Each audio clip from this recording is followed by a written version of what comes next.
because we're not accomplishing much of anything, but we're extremely busy doing a lot of things.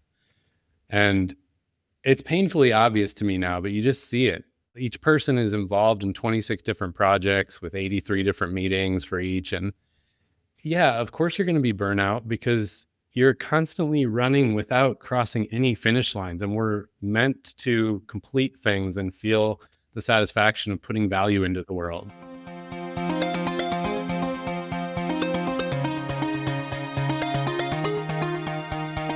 Hey everyone, it's Amy Lynn Durham, and you're listening to Create Magic at Work. Create Magic at Work is on a mission to equip senior leaders with tools they need to be a true quantum leader and actually understand what that means. Improve employee engagement, retain top talent, and transform your workplace culture to have less drama and stress. So let's start making magic.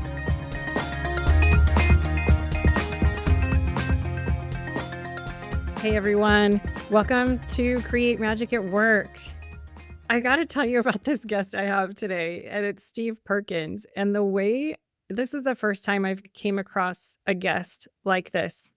I was driving in my car and I was listening to another podcast, and Steve was on it talking about how to get the most out of managing your calendar.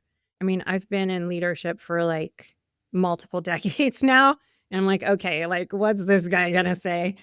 Because I don't know if anybody has really like cracked the code on that. And the stuff he was saying, I was like, oh my gosh, for some reason, it just really hit home with me. And I was like, we have to have Steve on the podcast. So I reached out to Nikki at the People Forward Network, and I was like, give me an intro to Steve. I want him on Create Magic at Work to share all of these tips with all of the listeners. And of course, we're going to go deep today as well. I mean, we've already chatted for like 15 minutes and we're like, why haven't we hit record? But before we get into it, let me tell you a little bit about Steve. Steve is familiar with the feeling of untapped potential.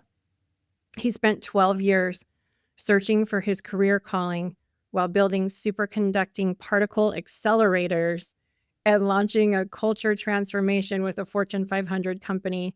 Yet he always had this nagging feeling he wasn't making his full impact. Wow, I can totally relate to that. Born out of his own experience that people often sense new levels of growth waiting for them, sensing what can we sense but not yet see? It's one of my favorite questions you might have to answer for us today, Steve. Okay, so born out of his own experience that people often sense new levels of growth waiting for them in life or career, but lack the clarity or confidence to obtain them, Steve earned his certification as an executive leadership coach and founded Greenhouse in 2017. And if you see any video clips from this interview, you'll see Steve sitting in front of all of these plants, and I think that matches Greenhouse. And at first I thought the background was fake. It's so gorgeous the way it's set up.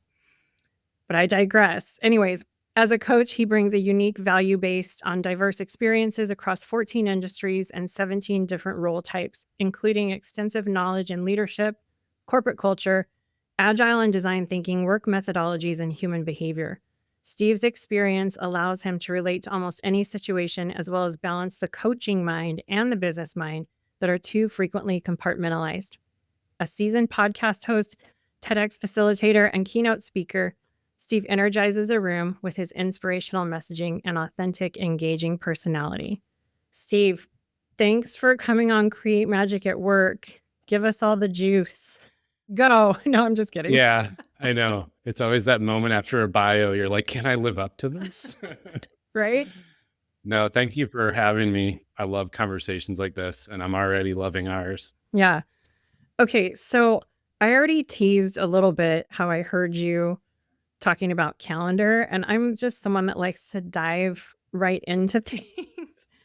Tell us why you even got into this, and tell us a little bit more about yourself before we get into this amazing calendar tips and some deeper stuff, obviously, behind that. Well, you and I were talking about, is it working with executive leaders or is it helping individuals in their career and life? And for me, the answer is just yes. And it's because my story had both components that led me to doing this work. I was a person my whole life who felt like square peg round hole, misfit weirdo. Where do I fit on the org chart? Like, I don't know my path. And I went to college and I became an engineer, but that wasn't the right thing. And there didn't seem like a thing that fit me. And then I'm in corporate America and there's like no box on the org chart that lines up with me. And you and I were talking about how you can feel very alone in that, but then you start meeting other people like you and realize, oh no, we're not at all alone in that. But over the years, growing up, college, career, I always had this thread of feeling unclear, lost, and confused about my career path. And I wished there was someone or some process to help. I felt very stuck for many years. And so the engineer in me, though, I'm grateful for that experience and those skills because I started to create a process. I was like, well, somebody's got to solve it. So let me start creating a process because there are a lot of tools out there, personality tests and archetypes and all of these things. But I need a process to show me step by step what to do. So I started building that and like testing it on myself and with friends. And this was long before I even knew coaching existed. Okay, so set that to the side. That was piece one. Piece two of the story, but always running in parallel, was just a fascination in how humans work together and leadership and organizations. And I always tell people, like, I was a researcher. I studied this, even though I was never technically a researcher studying it. But you lived it, right? I lived it. And you and anyone listening who resonates this will know right away what I mean. I was the guy in a meeting at like a manufacturing company talking about some project about some equipment. And I was the guy who almost didn't even care about the subject matter in the meeting. I was paying attention to the people dynamics in the room. And, I didn't have anyone like a coach pointing out, hey, that's your thing, which is why now I love to help point those things out for people, because I was in corporate America and we were going through this culture transformation, and some of the foundational ways we did things, think something like performance management systems that pitted individuals against each other. And at the same time, we were saying we want to be collaborative teams that are like on a mission together and work together collaboratively. And then everyone's going, it's not working. And so someone like me is going, well, no, duh, of course it's not working because your culture isn't aligned with what we're trying to accomplish. So I had this really cool opportunity to start a culture transformation team within a big company. And that's kind of what led me to realizing this coaching thing that I'd never heard of is a skill and even an industry. And it's exactly the kind of thing that I'm really wired to do. So those two lanes kind of merged at this one point in time. And a mentor pointed out to me what I really wanted to do. And I've always been kind of entrepreneurial. So that sparked the idea to leave the corporate world, start a business that's really built around helping people grow the life they want and step into more of their potential. Yeah. You have me thinking, those of us that have left our corporate jobs and started our own companies, we always say we left the corporate world. I do too. I mean, have we really left it if we're starting our own companies and then building up something new? And also, I don't know if this is negative. Just say And I it. don't care, but I'm just going to say it. Just say it. I wonder if anybody feels like they fit in corporate. Hmm. Like, is anybody showing up to work in these systems that were designed in the way that they're designed, feeling like, God, I really belong here. Like, this is incredible overall. I'm just curious if we really dig deep. Is anyone, because I feel like there's this bubbling up, at least with, and this is where I really feel like the truth of how people feel comes up is in jokes and Instagram memes. Oh, yeah. And I feel like the bubbling up or like the awakening is like spreading so much more. I mean, the thought of getting up and going and sitting in a cubicle all day is not what I'm seeing people are striving to achieve as much anymore. They want something different. There's some sort of consciousness shift there. And I think COVID really like accelerated that with the remote working and the hybrid working and things like that. So on that note, what's one belief about work that you think we should all let go of? Oh, I love that question. For me, one of the biggest ones is the subtle but dangerous belief that work must be in competition with what I want in my life. And I name that one because it's right in the lines of what you're saying about the consciousness shift. And I agree with you. I think when you look at the macro picture, there has been a sequence of events in honestly recent history that, we had this shift from the farms to the factories, and this created a new value set in work, which was efficiency. And then you had the shift to the office and knowledge work, and this created a new value set. And now it's like we already had the shift to a collaborative, innovative workplace.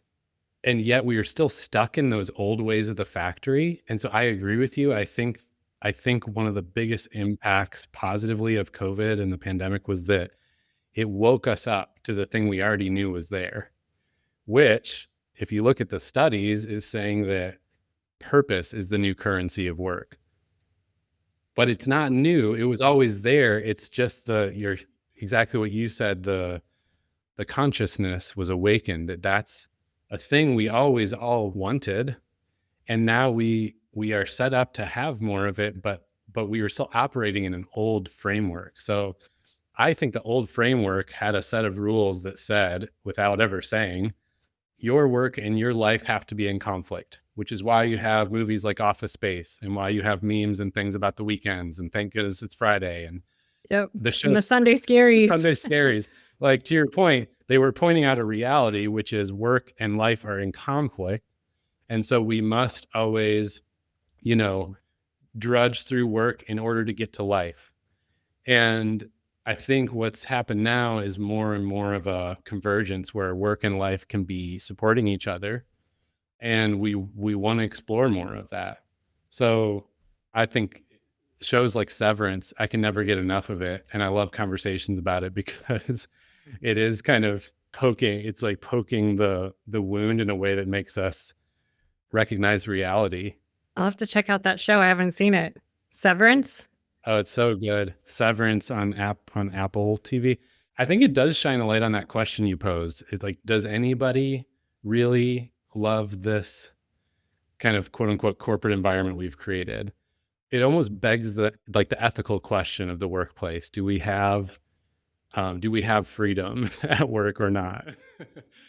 And it's funny, you made me just think. I hadn't seen it this way. That I also use that term. I left corporate, and yet I spend a lot of time there helping leaders and teams, and I love it.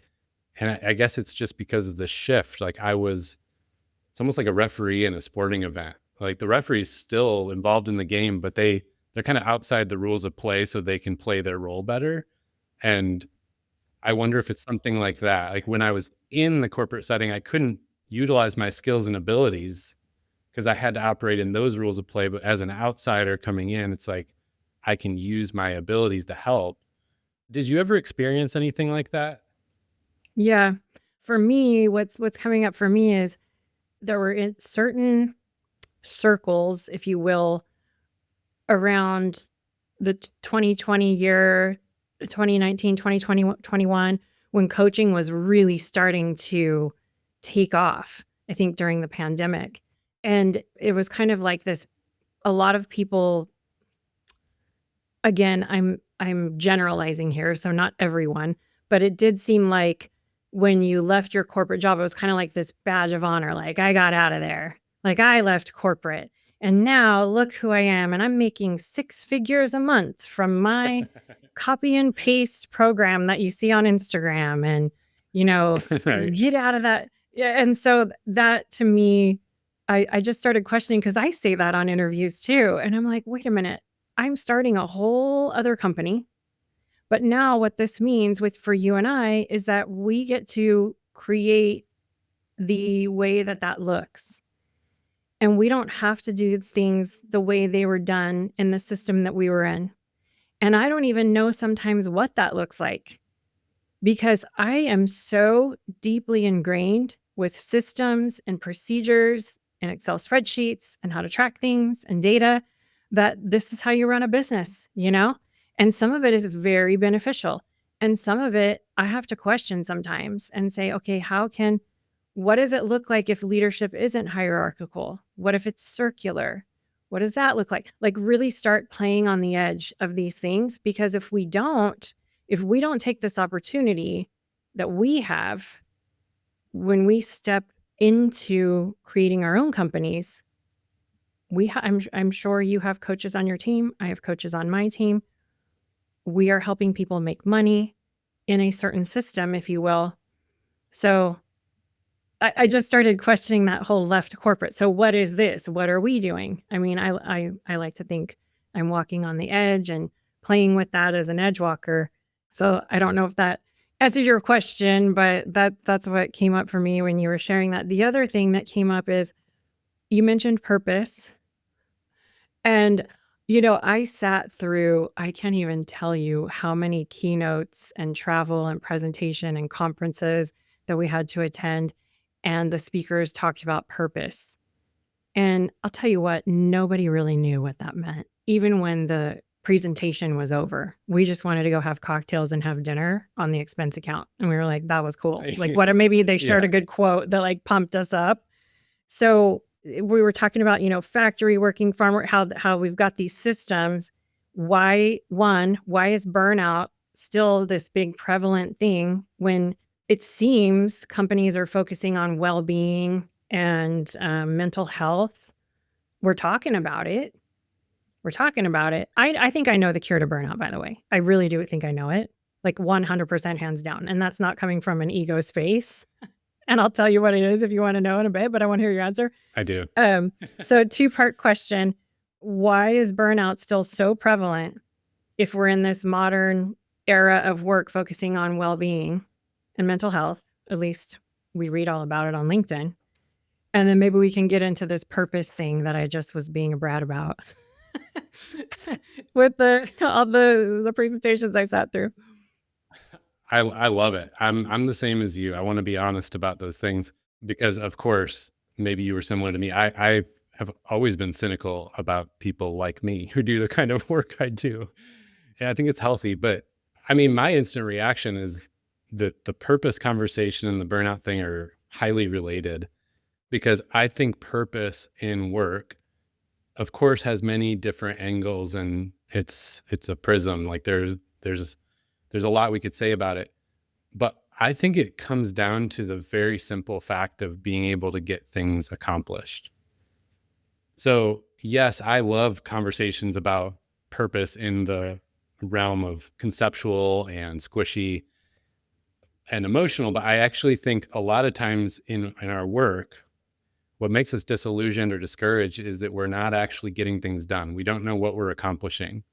And so therefore, it feels like there's no quote unquote purpose. Purpose can be very practical in that way. And I remember the shift for me when I reached that moment in my work where I thought I can't name a single thing that I've gotten done in multiple years. And then I shift to the entrepreneur world and day one, it's like every day I'm getting things done and I can tell you that night what I accomplished that day. I think that more than anything was the sense of purpose, which then answers your other question of, well, why are we experiencing so much burnout in these large, complex organizations?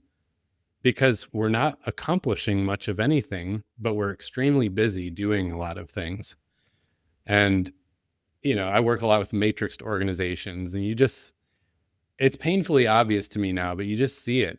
Each person is involved in 26 different projects with 83 different meetings for each. And so, yeah, of course you're going to be burnout because you're constantly running without crossing any finish lines. And we're meant to complete things and feel the satisfaction of putting value into the world. So I think it's actually quite practical. Like, I do think there's also the philosophical big parts of those questions, but I don't know. For me, I like to bring it down to the ground level for a minute.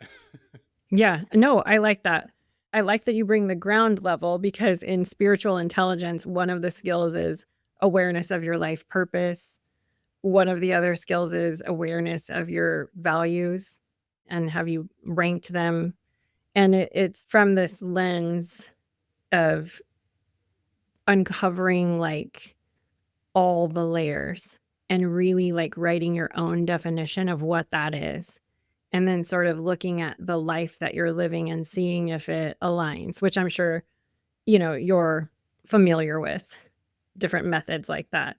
Yeah, because there's an element of how you are wired that people will debate with me like, well, you don't just have one purpose in life. I was one of the people who didn't like that concept because then it feels like if you don't find it and nail it, you've missed it. You've wasted your life. And I understand that argument. But on the flip side, there's definitely a way that you're meant to be and things you are really wired to do. And you can be in careers, in roles, in situations that aren't aligned to that. And that's that dissonance. That's that like, internal incongruence of I'm this, but I'm trying to be something different. So I do think that personal purpose, I don't know about you. I'm curious your thoughts.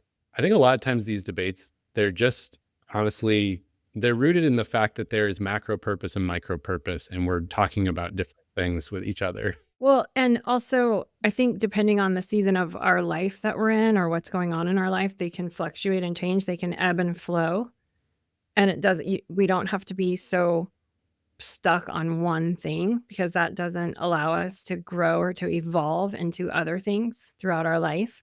There's also a part of me that is sitting here thinking, this is kind of a luxury, isn't it, for us to be able to explore our life purpose and, do our values hierarchy and rank them and see if we're living by them, which I mean, I could help anybody do that.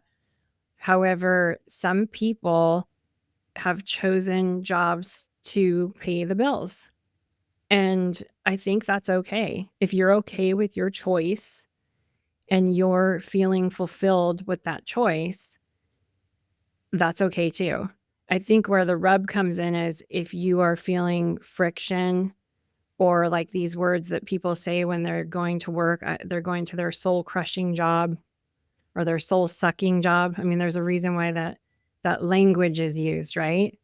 So it's interesting to talk about and also joke about because it's thrown around a lot. And I think it's worthy to have a conversation and uncover what that really means to someone, if anything at all. Yeah, I agree with everything you're saying. And a lot of coaching I've done has been in this realm of helping people find their career purpose and next steps. Whenever this tug comes into the conversation about, isn't this just a luxury that we even get to talk about this? Yes, let's acknowledge that. And at the same time, if you do have that luxury, it's actually a great thing to use it to get clarity. Don't swim in that forever, activate on it, but to step into that clarity, because when you're operating in your sweet spot, you are going to be able to help others in the best way you can and be of service to others the most. And so it's not all selfish. A lot of our career sweet spot framework talks about your what, your where, and your why. Your what and your where are very self-centered, but your why is other-centered. It's the overlap of all of them that makes it good and balanced. But of course, if we only sit in one part or the other, then it's the same thing with people who burn out in nonprofit and teacher type jobs. They're doing all other centeredness, and then they burn out because they're not actually serving themselves enough to fuel that service. And so it's the same problem. It's the same as somebody only focusing on self and not on others. It's like we shouldn't just wallow in the guilt either. Hey everyone, Amy here. Let's talk about work realities for a second. Whether you're dealing with a tough boss, struggling with team miscommunication, feeling stuck in decision making. Let's be real, work drama exists and it's exhausting, but it doesn't have to be this way. At Create Magic at Work, we help leaders like you cut through the chaos, build next level communication skills, and make better, faster decisions without the stress spiral. Whether you're leading a team or just trying to keep your sanity at work, we've got your back. We coach executives and teams like yours to develop interpersonal savvy, drive engagement, and bring your vision and purpose to life so work actually feels energizing again. Imagine that. More engagement, more productivity, less drama. Our executive coaching team has been in your shoes. We've led teams, navigated workplace challenges, and know what it takes to help you succeed and achieve your goals.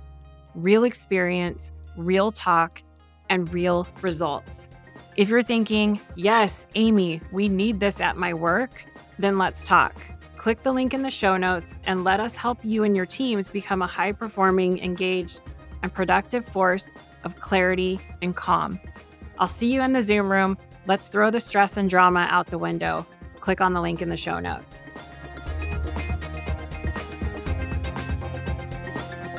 Well, let me come back though. You said your burnout answer. We need to hear that. Oh, yeah. Well, you just tied it all up, actually. Okay. Because what you're talking about is so you helped release that guilt, right? If we're thinking, oh, this is a luxury, we even get to work on this. But something that you really hit on with spiritual intelligence that we love here at Create Magic at Work is when we do that inner self work, we operate from our higher selves a larger percentage of time.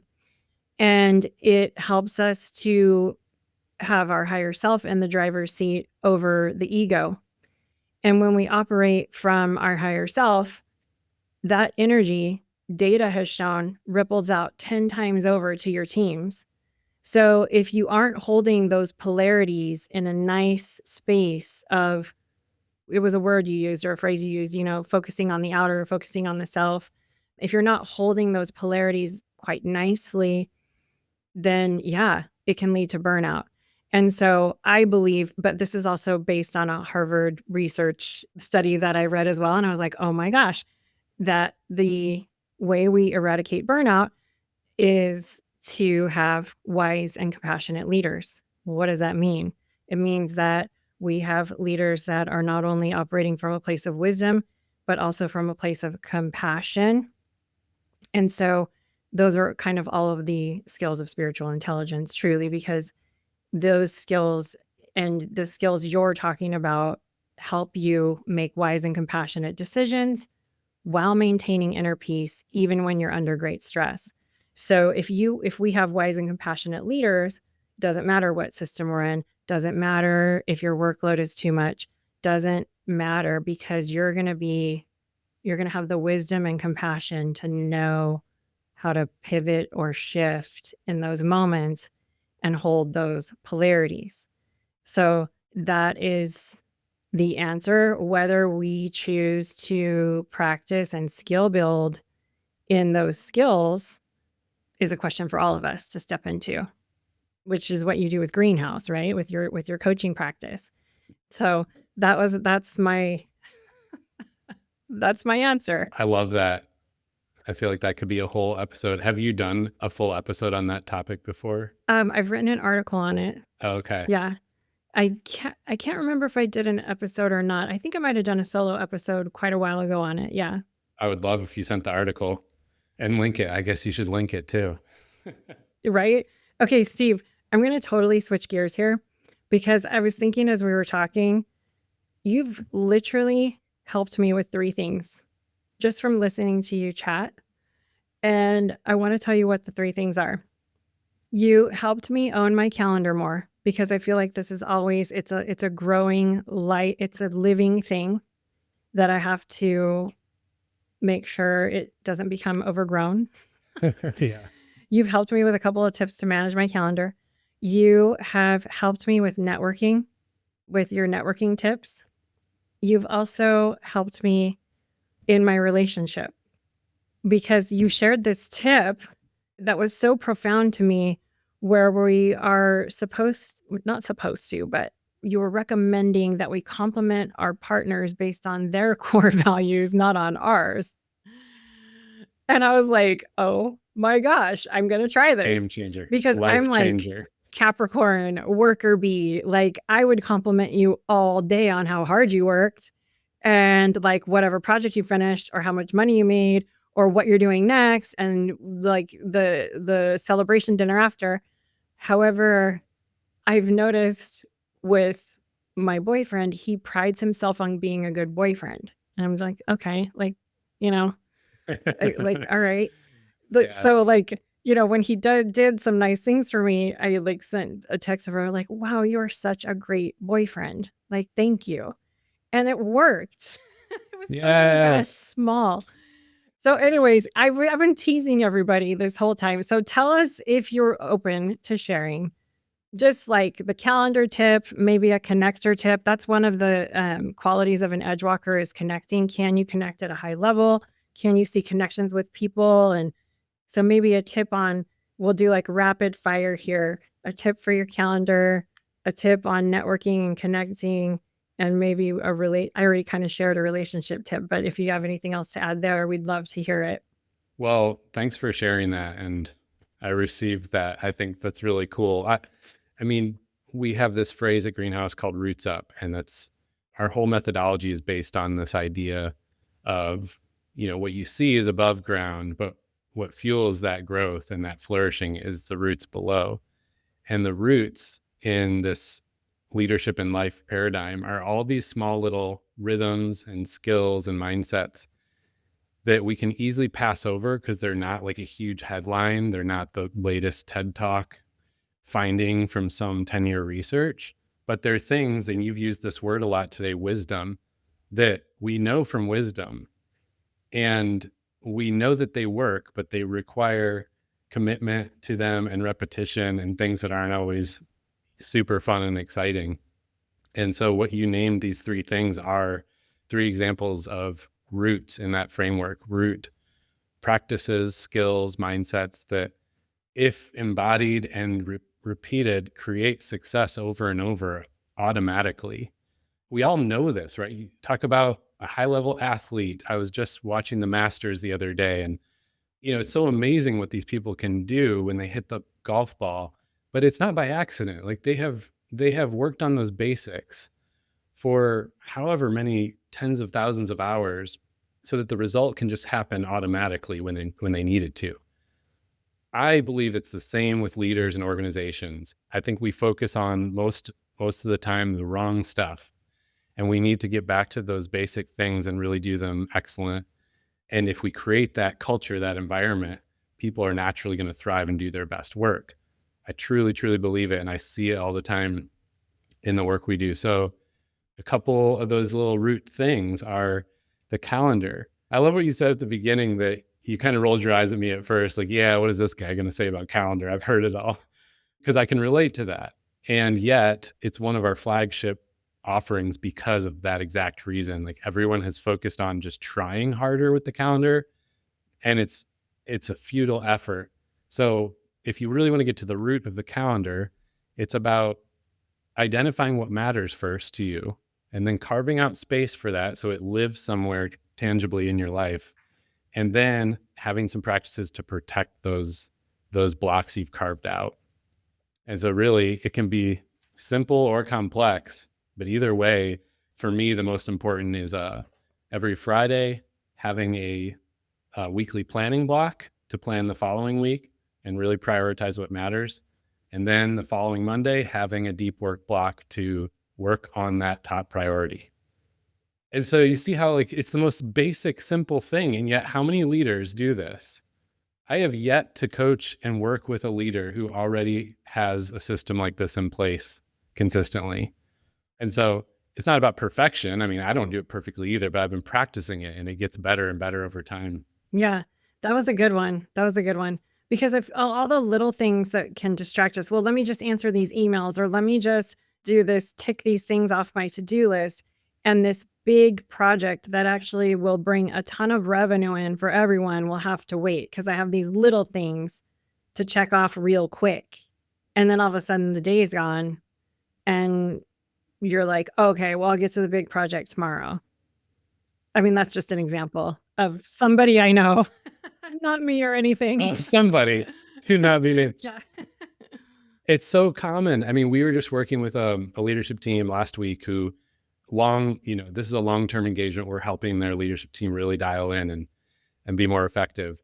And every conversation we have about every topic you can think of always comes back to this issue that they don't have the time to implement the thing, which is why I think it's such a root topic. It's like you can come up with anything you want to do, but if you don't have the time to do it, then it won't happen. And so we're talking about this time management thing, or however you want to look at it, energy management, the usage of their time. And yeah, they've already done the hard work to set goals and initiatives. They already know what will move the business forward and what their stakeholders require. And yet they, day after day, prioritize everything but those goals.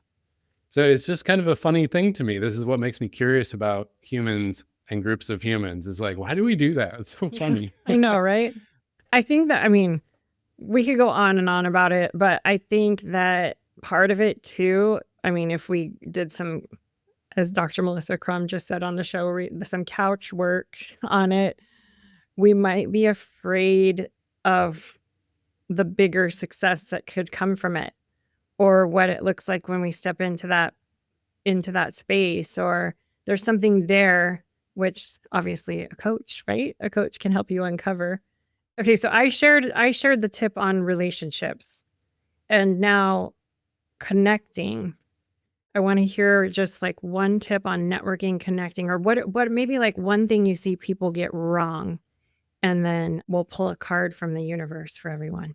Yeah. One thing I see people do wrong, and I did the same thing, which is where I learned the lesson, is in a networking situation, there's something that they want, but they don't name it. And they think that by not naming it, it'll help the situation, but it actually hurts.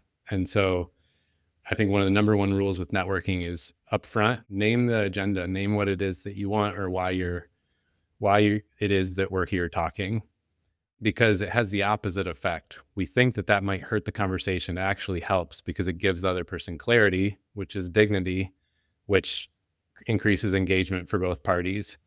So I often think, you and I are business owners. I think about networking for the purpose of growing the business.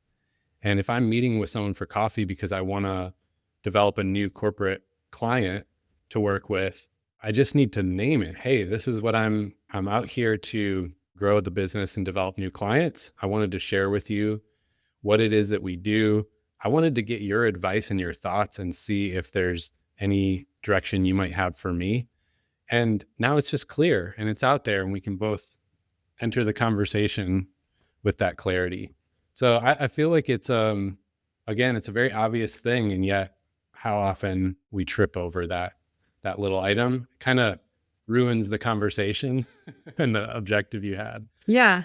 And people do that because they feel like they've been brushed over as a human being in the past, and have been just like hard sold to on things, and like didn't know what they were walking into. And then people hard sell people because they've walked into spaces where they feel like maybe their time was wasted.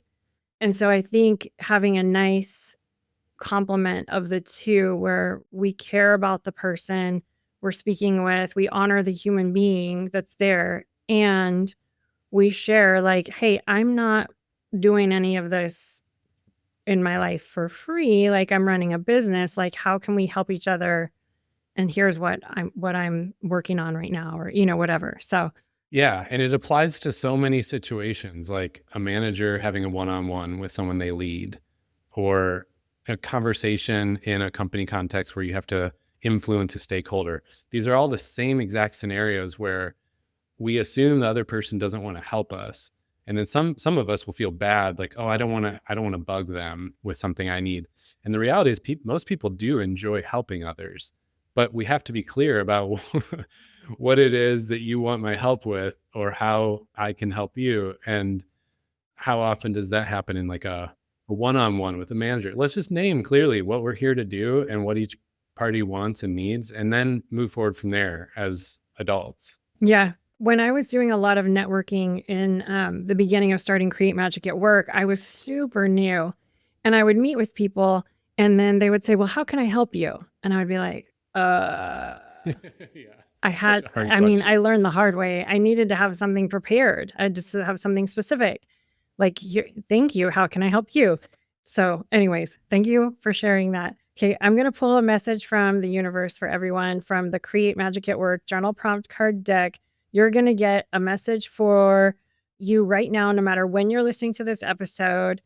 And we'll get an affirmation or a thought that you can repeat to yourself. What do we got? Ooh, okay. Oh my gosh. Maybe the energy is picking up on this because we talked about calendar in this episode. But the card that we got is integrity. So the affirmation is, I make sure to carefully plan my work and always deliver what I commit to. So maybe we can take Steve's tip on carefully planning our calendar so we can deliver what we commit to. Steve, focus is an Edgewalker skill. What is your final tip for us on how we can complete important tasks with uninterrupted focus? Oh man, this is another juicy one to me. So there's a book I love on this topic called Deep Work, and it goes into greater depth about this tip. But one way to stay focused on the things that matter, it's related to this calendar blocking we talked about, is to get out ahead of what everyone else is begging for your time and attention. Because we tend to be in this reactive mode all the time. We're reacting to all the stimuli coming at us all day. And so the trick that I've learned, and I use this every day now, is to shift from reactive mode to proactive mode. And it's okay to be reactive a bunch of the day, but there are times, for me, it's that deep work block on Mondays when I need to be proactive. And what that means is I have a series of things I do to say, no, everyone else who wants things from me, this is my time. And it's very important to be successful in my role and for this organization to thrive and all the people who depend on it. I have to protect this time. And so I go to a different location. I turn on certain music. I shut down notifications and email. There's a series of things that I do to protect myself, because none of those people coming at me with their requests have bad intent. They're not trying to distract me and ruin my day, but they all need something from me too. So I have to do the proactive work of putting up those boundaries and setting that time apart for what matters most on my to-do list. Now, I think there's one other part that's important there, which is you have to actually prep for that time for it to be maximum effectiveness. And what I mean is, if I come into that time and I'm like, okay, notifications are shut, I'm in the right place, I've got everything set up. Now, what should I work on? And this is what most people do on Monday mornings. It's like, okay, so what's most important this week?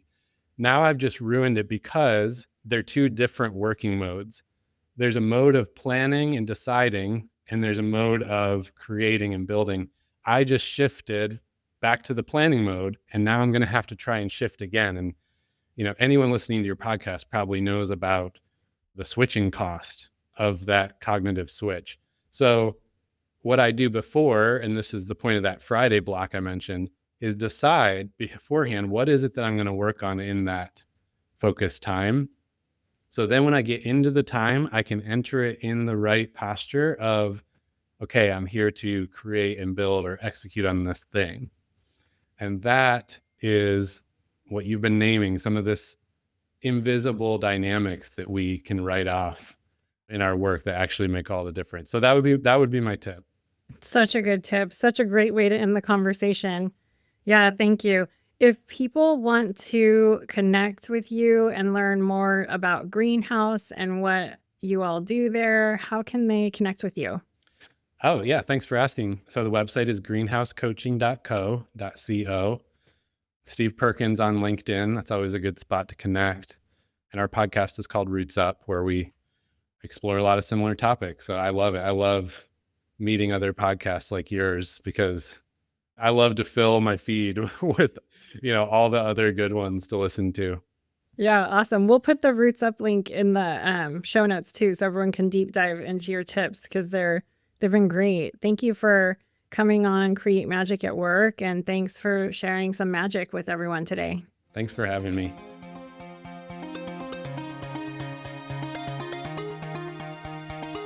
I want to thank each and every one of you for coming back every week to listen to a new episode of Create Magic at Work and really helping to support and advocate for healthy leaders, workplaces, and lives for all of us. If you want any information on how to connect with me, click on the link in the show notes. You'll get access to all of the social media links for Create Magic at Work.